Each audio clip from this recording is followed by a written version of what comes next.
I used to wake up and instantly lose, not because I failed, but because I compared. And one day I realized I was running a race I never chose. My name is Ethan Miller, and for a long time I lived with a quiet habit. I compared in the morning, I compared at lunch, I compared at night, I compared my pace, my voice, my work, my clothes, my face in the mirror, and the worst part was how normal it felt, like breathing.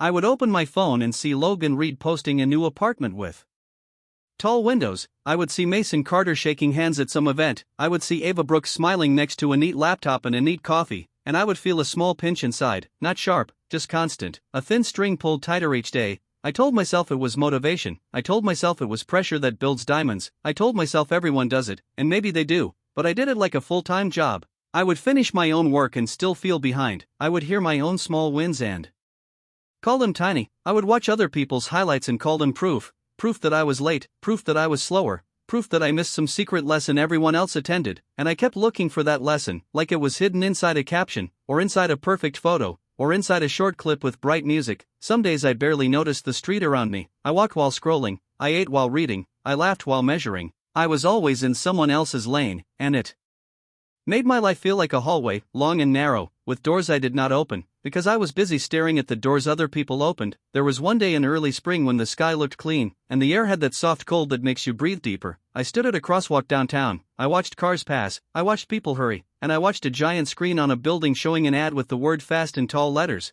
and it hit me in a strange way, like the city itself was whispering, faster, faster, faster. I smiled at the irony, that I felt tired, not sleepy, just tired, like my thoughts were running without me. I looked at my reflection in a store window, the reflection of a man who was not old, not broken, not missing anything obvious, yet he looked like he was chasing a bus that never stopped, and I thought, what am I actually chasing? Who decided the finish line? And why does it move every time I get close? I crossed the street, I went into a small bookstore I had passed 100 times. The bell rang softly, and the smell of paper and dust felt like a pause button. A woman behind the counter looked up and said, "Hey there, I can help if you need anything." Her name tag said Claire. I said, "I'm just looking." She nodded like that was a good plan. I wandered between shelves, I touched spines, I read titles, and then I saw a thin notebook on a stand near the register. It had a plain cover. No hype, no sparkle, just a small line of text, "Run your own race." I laughed under my breath. I picked it up, and Claire said, "That one finds people at the right time." I asked, "Is it any good?" She shrugged gently. "It depends on whether you want a mirror or a map." That sentence stayed with me. A mirror or a map. I bought the notebook. I walked back outside,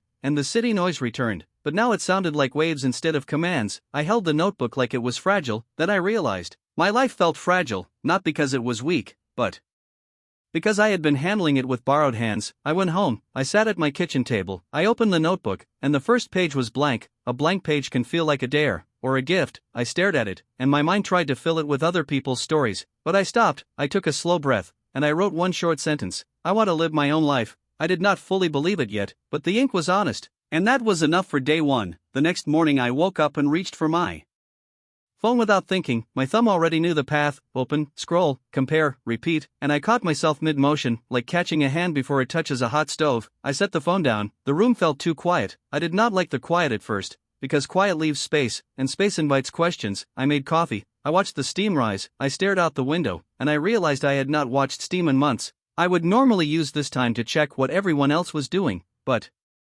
now I just stood there, and a small discomfort crept in. It felt like boredom, but it was not boredom, it was withdrawal from noise. I opened the notebook again. The blank pages looked patient, not judging. I wrote, "What am I racing for?" Then I wrote, "Who am I trying to impress?" I waited for answers like they would knock on the door. Nothing knocked, so I decided to move. I went for a walk without headphones. That alone felt rebellious. As I walked I noticed tiny things: a dog shaking off rain, a couple arguing about directions, a kid dragging a backpack, a man sweeping in front of a cafe. And it struck me how everyone had a task, everyone had a pace, but no one looked like they were keeping score against a stranger. The only score I could see was in my own head, and my head had been a loud stadium for years. Later that day I met my friend Noah Parker for lunch. Noah was the kind of person who listened with his whole face. He said, "You look different." I said, "I'm trying something new."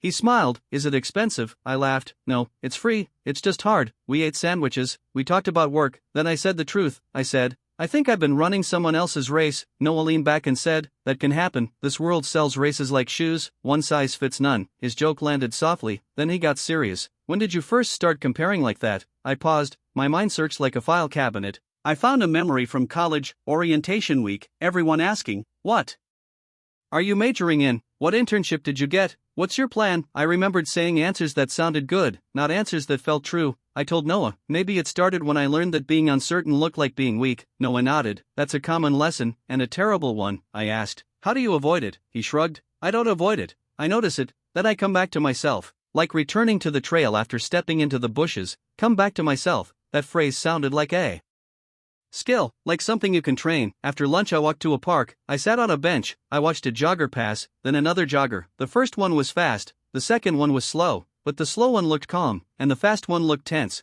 and I realized I always assumed fast meant happy. I always assumed loud meant winning. I wrote in the notebook, fast is not the same as fulfilled. Then I wrote, loud is not the same as right. I thought about Logan Reed and his apartment, about Mason Carter and his events, about Ava Brooks and her clean desk, and I tried a different lens. I tried to imagine their full days, their stress, their doubts, their unseen parts, not to judge them, just to remember that a highlight is a slice, not a life. That helped, but only a little, because the deeper problem was this: I did not know what my own life looked like when it was not reacting. I was like a compass that only points when someone else moves. That evening I did an experiment. I wrote 3 things I enjoyed as a kid. I wrote, drawing maps of imaginary places, building simple model planes, walking alone in the evening and thinking up stories. I stared at the list and felt a strange warmth, like a lamp turning on in a room I forgot existed. I whispered, these are mine, not borrowed, not trending, not optimized, just mine. And I promised myself one small thing: tomorrow I would do one quiet action that matched this list. No one had to see it, no one had to approve it.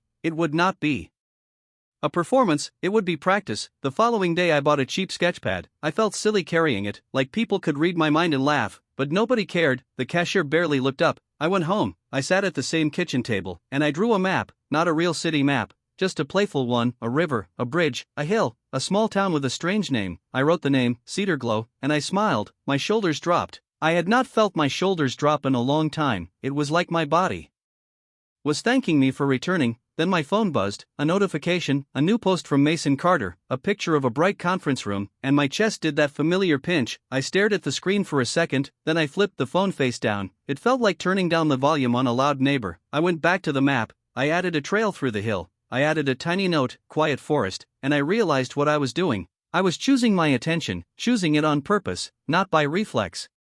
That was new. Later I went to work, and my office felt different, because I started seeing comparison triggers everywhere. The way people mention projects, the way someone laughs a little too loudly about being busy, the way someone checks reactions after speaking. It was like watching a play where every actor wanted applause, and I was one of them. I sat at my desk and opened my email. I saw someone else's promotion announcement. My mind tried to do math, their age, their position, my position.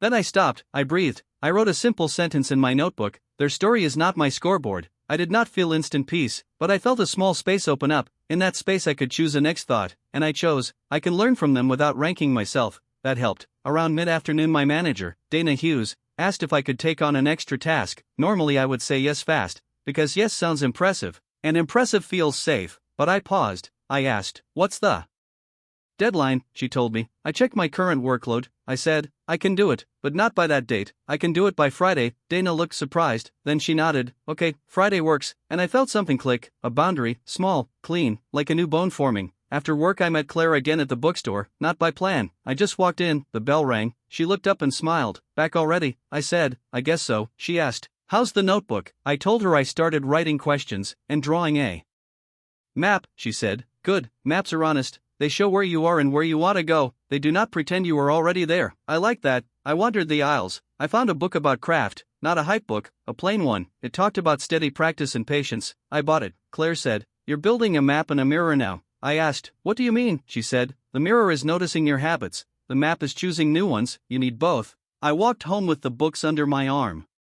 The streetlights flickered on. I watched my own shadow move with me, and I thought, I have been chasing shadows that were not mine. I got home, I cooked something simple, I ate without scrolling. Then I did something I had avoided for months. I sat in silence for 10 minutes, no music, no screen, just the sound of the fridge and distant traffic. At first my mind ran in circles, images of other people's lives, imagined judgments, imagined failures. Then the circle slowed, and I heard a quieter thought, I miss myself. That line felt tender, not dramatic, just true. I wrote it down, I miss myself, and under it I wrote, I can come back, step by step, not in one big leap. Then I slept, and for the first time in a while, my sleep felt like rest, not like a pause between races.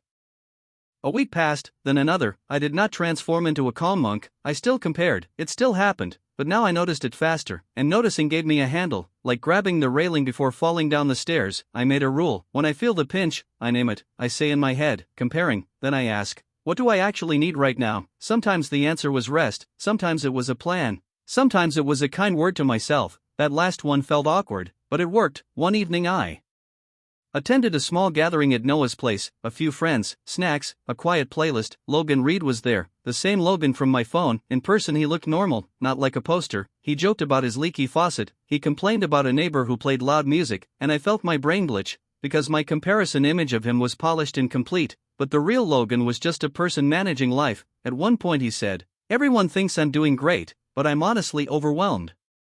The room went quiet for a second, then Ava Brooks said, "Same, I smile in photos, then I go home and stare at my ceiling," and Mason Carter laughed, not a proud laugh, a tired one, and said, "My events look fancy, but half the time I feel like I'm acting confident so I don't fall apart." I sat there stunned, not because they were secretly miserable, but because they were human, and I had been using their masks as rulers. Noah looked at me as if to say, "See, after that night, my feed looked different, the same photos, the same captions, but now I could sense the unseen parts, the errands, the doubts, the boring afternoons, and it softened the sharpness. Still, I needed more than softness, I needed direction, so I wrote a new page in the notebook. I titled it, My Race. I drew 3 columns: health, craft, people. Under health I wrote, walk daily, sleep on time, eat real food. Under craft I wrote, build one meaningful project slowly, learn one new skill for joy. Under people I wrote, call mom weekly, meet Noah twice a month, be present. Then I stared at the page and felt a calm I had not earned from applause. It was calm from clarity. That night I did another experiment. I set a timer for 20 minutes, and I worked on something that mattered to me, not for my job, not for a post, just for me. I started writing a short story, a simple one about a lighthouse keeper who talks to the sea.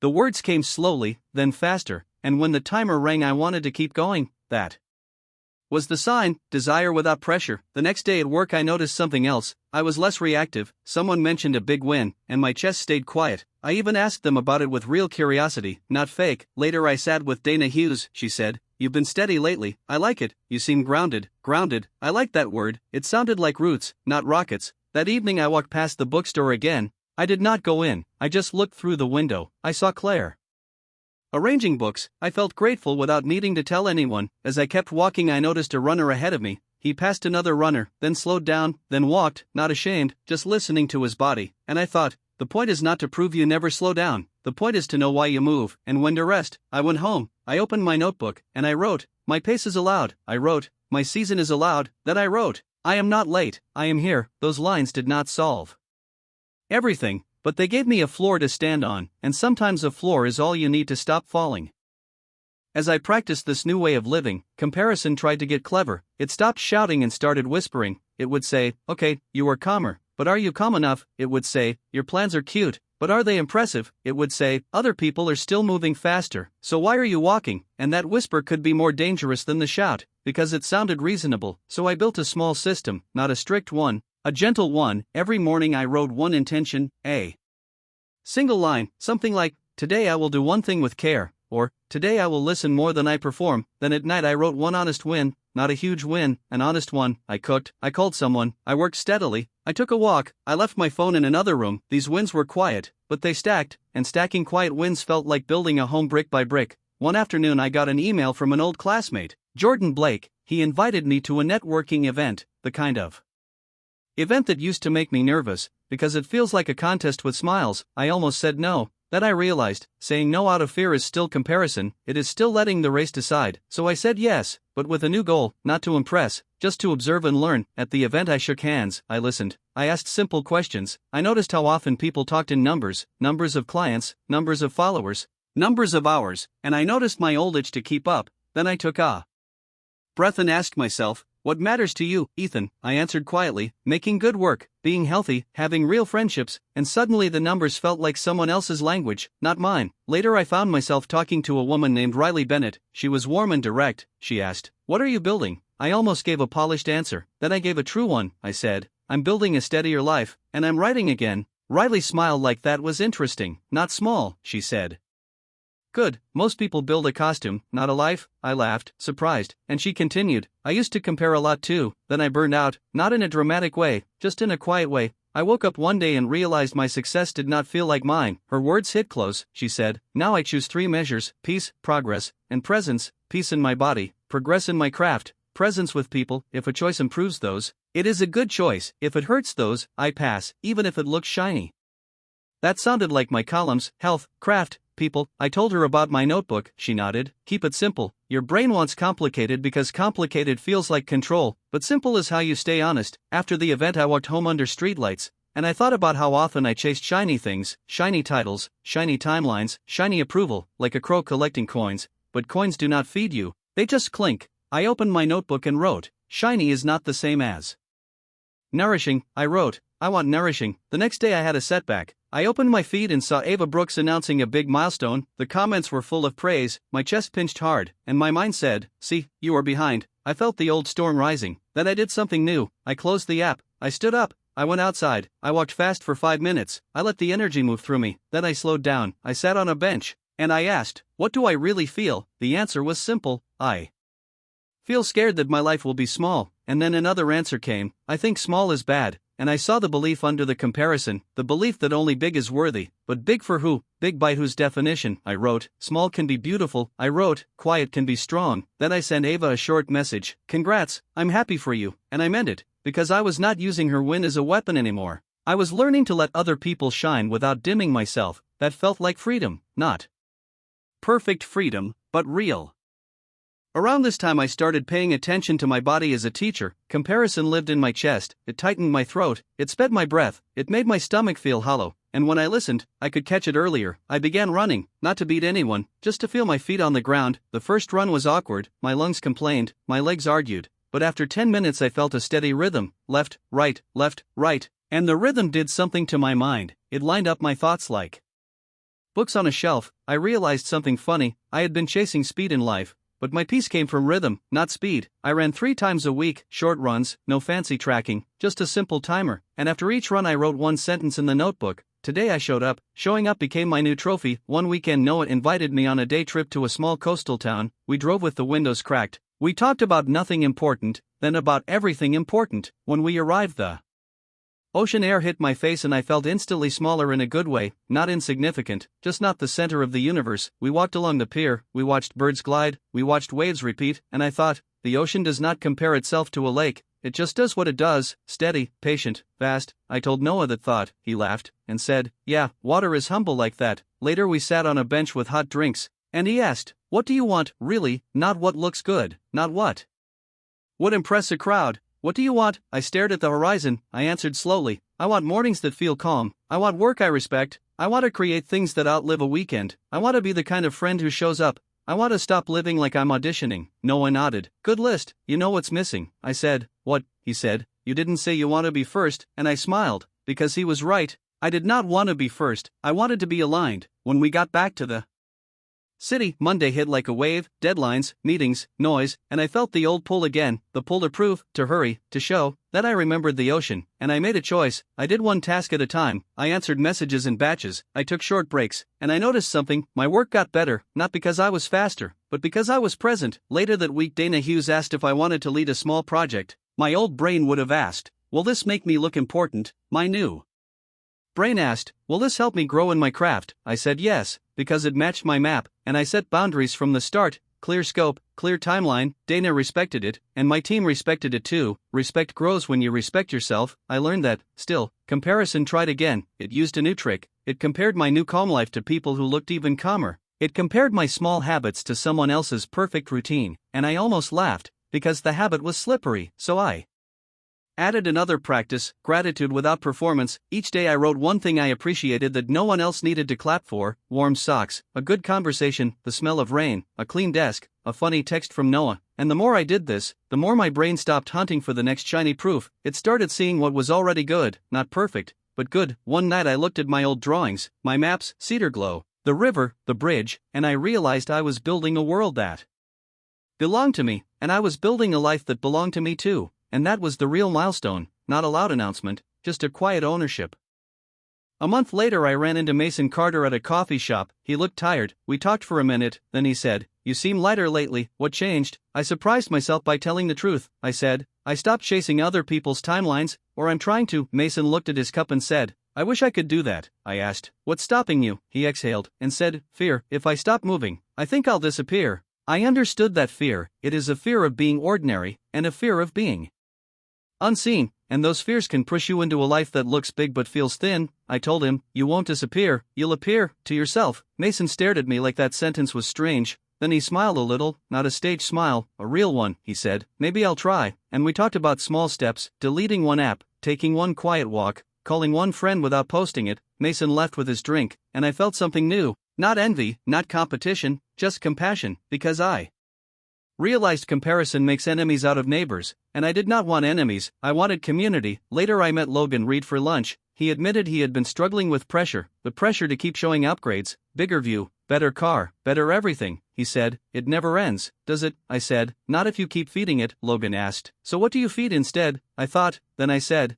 "I feed what I can touch. My health, my work, my friendships, my sleep, my breath." Logan laughed softly. "My breath, huh?" I nodded. "It's the first thing comparison steals. You stop breathing fully when you're chasing." He sat with that, then he said, "I've been holding my breath for years." After that lunch I walked home and noticed how often people held invisible weights, weights of expectation, of image, of pace, and I realized, nobody hands you your race, you pick it, little by little, with choices, with attention, with what you say yes to, and what you say no to. That evening Riley Bennett texted me. She asked how the writing was going. I told her I had drafts, messy drafts. She replied, "Good, messy means alive." Then she said, "Want to join a small writing circle on Thursdays? No pressure, just people sharing pages and listening." My old self would have panicked. Sharing means judgment, judgment means ranking, ranking means pain. But my new self saw an opportunity aligned with my map, craft, and people, so I said yes. Thursday arrived. I walked into a small room above a cafe, 6 chairs in a circle, a bowl of mints on a table, a whiteboard with one quote, "Be brave enough to be bad at something new." I sat down, my hands slightly sweaty. A guy named Derek Stone shared a poem, a woman named Hannah Cole shared an essay. People listened, they nodded, they asked gentle questions, nobody flexed, nobody competed, and when it was my turn I read a short piece about the lighthouse keeper. My voice shook at first, then steadied. When I finished there was a quiet pause, then smiles. Then one person said, "I could feel the sea in that." Another said, "I like the rhythm," and Riley said, "Keep going," and I felt a warm surge, not applause addiction, just connection. I walked home under the night sky and I realized I had been starving for this, for honest rooms, for slow growth, for places where your value is not a scoreboard, it is your presence. After that I protected Thursdays, I treated them like medicine, and slowly my identity shifted. I stopped thinking of myself as someone behind, and started thinking of myself as someone building. Building takes time. Building is not loud every day. Sometimes building looks like resting so you can work tomorrow. Sometimes building looks like deleting noise so you can hear your own thoughts. Sometimes building looks like saying, "I'm proud of myself," even if nobody else notices. And each time I did that, comparison lost a little power, like a battery draining when you stop charging it. One morning I woke up to a message from my mother, just a simple check-in, and I realized with a small sting that I had been calling her less during my busiest comparison years, not because I did not love her, but because I felt like I should call only when I had good news, like my life needed impressive updates to be worth sharing. That belief made me sad, so I called her that day. We talked about small things, her garden, a neighbor's new puppy, a recipe she tried, and I felt my nervous system relax, because love does not require a trophy. Love likes ordinary details. After the call I wrote in my notebook, "I don't need to earn connection." Later that week I had a hard day. A proposal I worked on did not get approved, nothing dramatic, just a no. And my old comparison voice woke up fast. It said, "See, others would have nailed it, others are smarter, others are quicker, others are meant for more." I felt the pinch, the tight throat, and I wanted to escape into scrolling, but instead I did a different move. I opened my notebook and wrote exactly what happened. Proposal not approved. I wrote how I felt, disappointed, embarrassed, tired. Then I wrote a question, "What can I learn?" And I forced myself to answer with one sentence, "I can refine the structure." Then I wrote another, "I can ask for clearer criteria next time." Then I wrote, "I can rest tonight." When I finished, the situation felt like an event, not an identity. Comparison tries to turn events into identities. It wants one loss to mean you are a loser, one delay to mean you are late, one quiet season to mean you are invisible. But I was learning to separate outcomes from worth. That night at the writing circle I almost skipped, because I felt low, but I went, and I told the group I had a rough day, and Hannah Cole said, Thank you for saying it out loud, Derek Stone said. Rough days are part of the deal. Then Riley said something that stuck. She said, progress is not a straight line, it is a spiral. You visit the same feelings again, but hopefully with more tools. A spiral, I pictured it, like walking around a mountain. You see similar trees, similar rocks, but you are higher than before. That image helped me forgive my backslides, because I still backslid sometimes. I still saw someone's success and felt a sting. I still had mornings where I thought, what am I doing? But now I did not panic. I knew the path back. Name it, breathe, ask what I need, return to my map. Then something interesting happened. I started noticing my own timeline, my own rhythm. Some weeks I was more social, some weeks I needed quiet, some months I wrote more, some months I ran more, and I stopped treating those changes like failures. I treated them like seasons. Spring is not better than winter, it is just different, and you cannot force spring by yelling at the snow. On a Sunday I cleaned my apartment, not for a photo, just because I wanted a fresh space. I put my sketch maps on the wall, cedar glow and a few new ones, and when I stepped back I felt a quiet pride. My wall looked like my mind, playful, curious, slow. I thought about the old version of me, the man at the crosswalk under the fast sign, chasing a moving finish line, and I felt kindness for him. He was not foolish, he was just trying to feel safe, trying to feel enough, and he chose the most common method, compare and chase, but common is not always correct. That evening I wrote a letter to my younger self in the notebook. I wrote, you don't have to win to belong, you don't have to hurry to be loved, you don't have to shine every day to be real. Then I closed the notebook and felt a deep breath fill my chest, the kind of breath that says, I am here, I am not auditioning, I am living. As months moved forward, I started seeing comparison in culture like a constant billboard, top 10, best of, fastest, richest, most followed, and I started treating those lists like weather, present, loud, not personal. You can walk through rain without believing the rain is judging you, you just carry an umbrella. My umbrella became my routines, morning intention, evening honest win, 3 measures, peace, progress, presence, and when I forgot, I returned again. Like Noah said, come back to yourself. One day Dana Hughes asked me to mentor a new hire, a young guy named Caleb James. Caleb reminded me of my old self, hungry, eager, slightly tense, always checking if he sounded smart. He asked me, how do you move up fast here? I paused, I chose my words carefully. I said, learn your craft deeply, be reliable, ask good questions, and don't rush your life. He frowned, don't rush. I smiled. I know that's not the advice people post, but it's real. Rushing can get you a title, it can also get you tired. Caleb looked like he wanted to argue, then he said, everyone else seems ahead, and I felt a wave of recognition. I said, ahead of what? And he blinked, like he had never considered that question. I added, you're allowed to be new, you're allowed to learn, you're allowed to have a life outside the ladder. He nodded slowly, and later he emailed me, thank you, I needed that. That message made me realize something. My shift was not just helping me, it was changing how I showed up for others. Comparison isolates, it turns relationships into rankings, but presence connects, it turns relationships into support. Around this time I finished the first full draft of my Lighthouse story. It was not perfect, it was uneven, but it existed. I printed it, I held the pages, and I felt something stronger than pride. I felt ownership. I made this, nobody could take that away. I brought it to the writing circle, I read a chapter, the group listened. Hannah said, I like the quiet courage in it. Derek said, I felt calm reading it. Riley said, this is your voice, keep polishing. Voice, that word mattered, because comparison had been stealing my voice. It made me speak like a brochure, like a resume, but now my voice was coming back, and when your voice returns, your life returns with it. One weekend I went back to the coastal town alone. I walked the pier, I watched waves, I sat with my thoughts, I thought about the idea of success, and I rewrote it for myself. Success is not a scoreboard. Success is waking up and not abandoning yourself. Success is doing honest work. Success is having energy left for people you love. Success is being proud in private. Success is sleeping well. Success is laughing without checking who heard it. I wrote these lines in the notebook while seagulls called overhead. Then I noticed an older man fishing nearby. He was patient, he watched the water, he did not look at a clock. I wondered if he had ever compared his fishing to someone else's fishing, and the thought made me smile. I went home and looked at my phone. I still had social apps, but I used them differently. I followed fewer accounts, I muted the ones that triggered the race. I followed artists, hikers, writers, people who shared process, not just polish, and when I saw someone's win, I practiced a new reaction. I said, good for them, and I asked, what is good for me today? That question became my steering wheel, and with a steering wheel you can drive even if the road is noisy. You can stay in your lane, not because other lanes are bad, but because your lane is yours. The real change happened quietly, like most real changes do. It was not one big moment, it was many small returns. And then one day I noticed the pinch was weaker, like an old bruise fading. I still admired people, but admiration stopped turning into self-attack. I could watch Mason's event photos and feel happy for him, especially after he told me he started taking slow walks. I could see Logan's new apartment update and not feel behind, because I remembered his leaky faucet and his honesty. I could see Ava's milestones and feel inspired without shrinking, because her life was not a verdict on mine, it was just her path, and mine was still unfolding. On a cold morning in late autumn I stood at the same downtown crosswalk where I once saw the fast sign. The screen now showed something else, an ad for a watch, a reminder to measure time. I watched people hurry, I watched people stroll, I watched a woman stop to tie her shoe without shame. I watched a man laugh while walking, and I felt a calm clarity. I had been treating life like a race because I thought life would end if I did not sprint, but life was happening whether I sprinted or breathed, and breathing felt better. I crossed the street. I went into the bookstore, the bell rang, Claire looked up, and she smiled like she had been expecting this chapter. I walked to the stand where the notebook used to sit, I held mine up, the cover worn now, corners softened. Claire said, "Looks like it lived." I said, "It did, and I did too."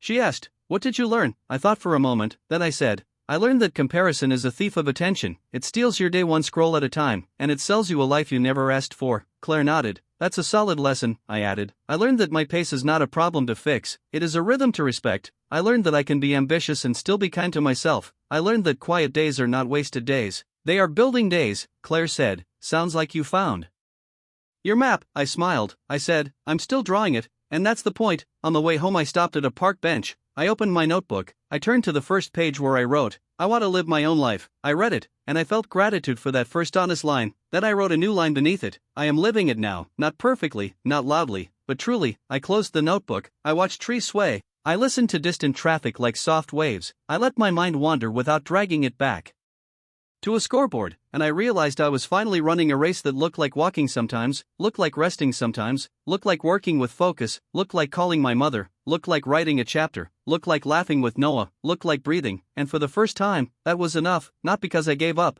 but because I came home to my own lane, my own season, my own voice. And when you are in your own life, you do not need to win against anyone. You just need to show up, again and again, with care, with patience, with presence, and that is how you stop chasing someone else's finish line, and start living your own story.